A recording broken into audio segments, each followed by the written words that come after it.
morning, everybody. My name is Karin Fortuyn, and together with my colleague Judith Gulegers, I will present our paper Training Students to Cross Boundaries Between Disciplines, Culture, and Between University and Society.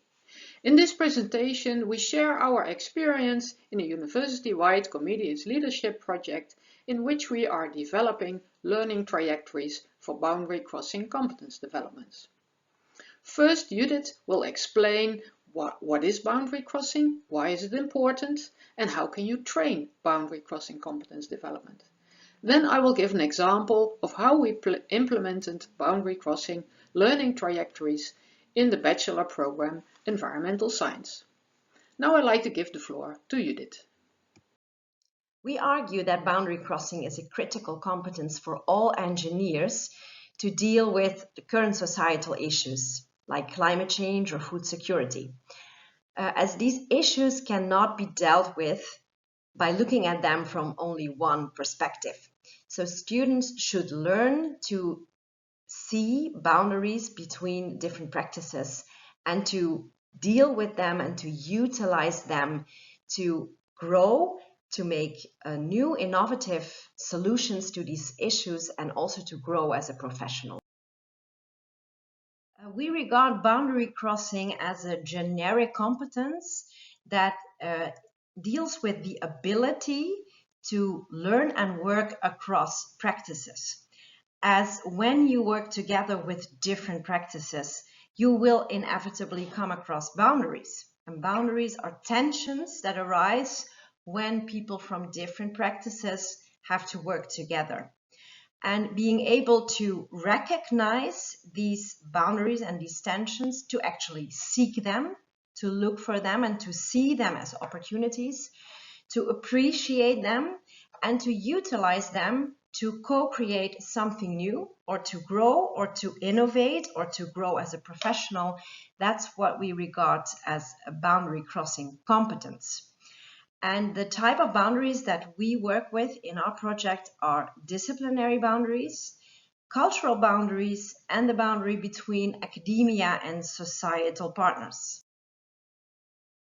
We use the 4 learning mechanisms of Ackerman and Bakker to describe how students can learn boundary crossing throughout their educational program. So in different places of their educational program, they should be confronted with different boundaries and be stimulated to use these learning mechanisms. And these learning mechanisms are identification, that is knowing and recognizing each other's perspective and explicating each other's perspective. Coordination is actively collaborating and constantly searching for a way to see and to use each other's perspective, and also creating boundary objects to facilitate communicating a shared understanding. So instead of dividing the work, really making an effort to constantly use each other's perspectives.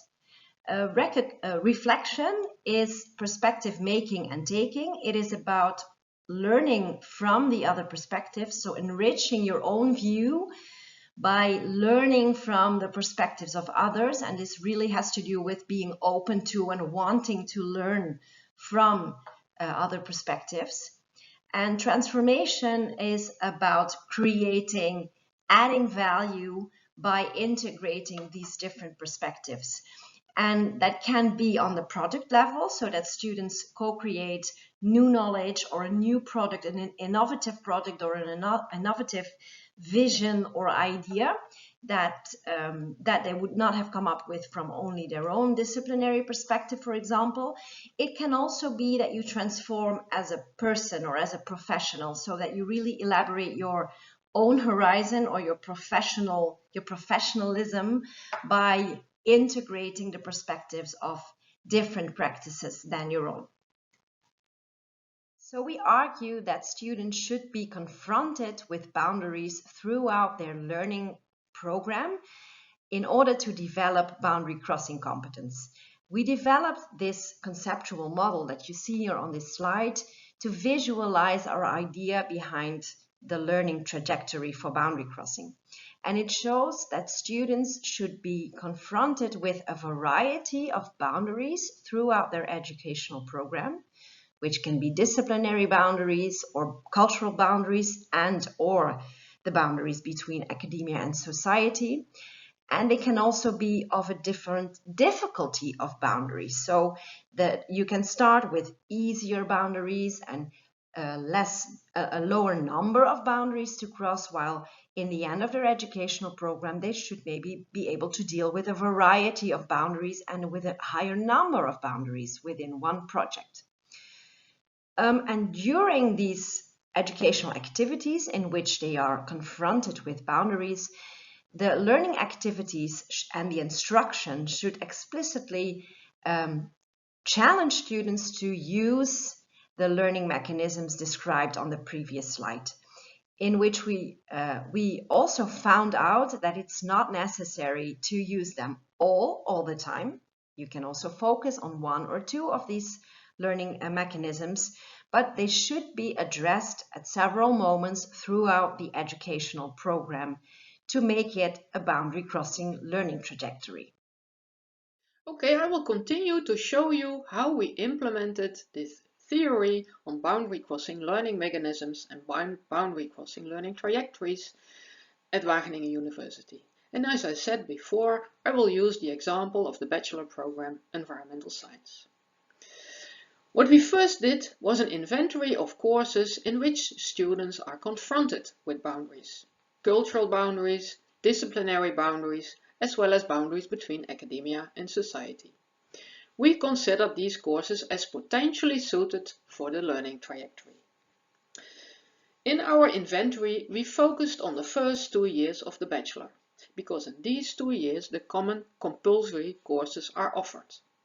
In the third year, students specialize, they select their own courses. And we aim to train all students in boundary crossing competence development.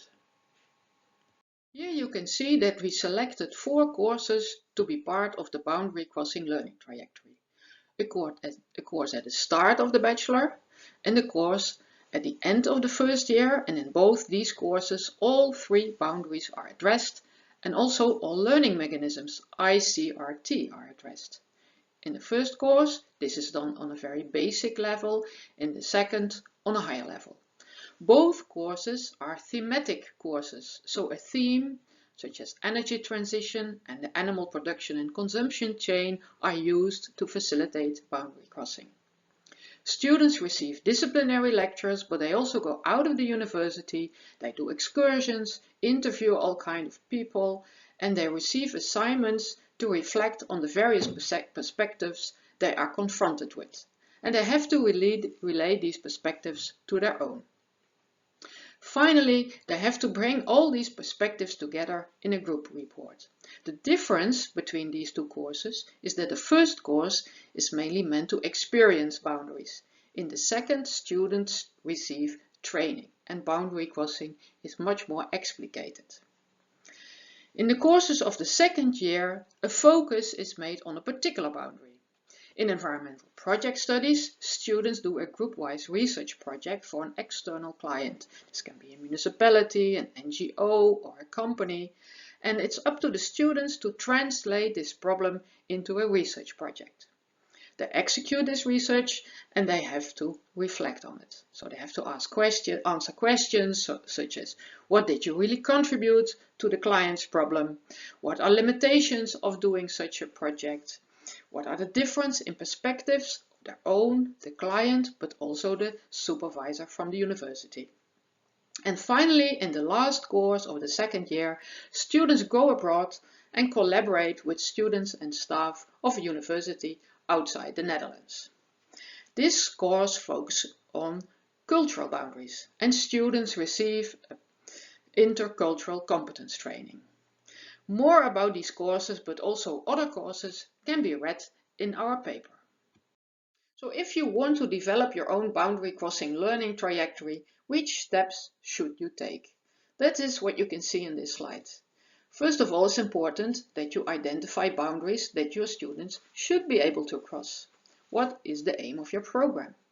Then it's good to identify courses in your program that provide opportunities for boundary crossing. We also learned that it's very good to create a shared team of teachers. Teachers can support and inspire each other. And finally, it's about redesigning courses to make boundary crossing more explicit in learning outcomes, activities and assessment. And hopefully our presentation gave some examples of these. But as I said, more can also be read in our paper.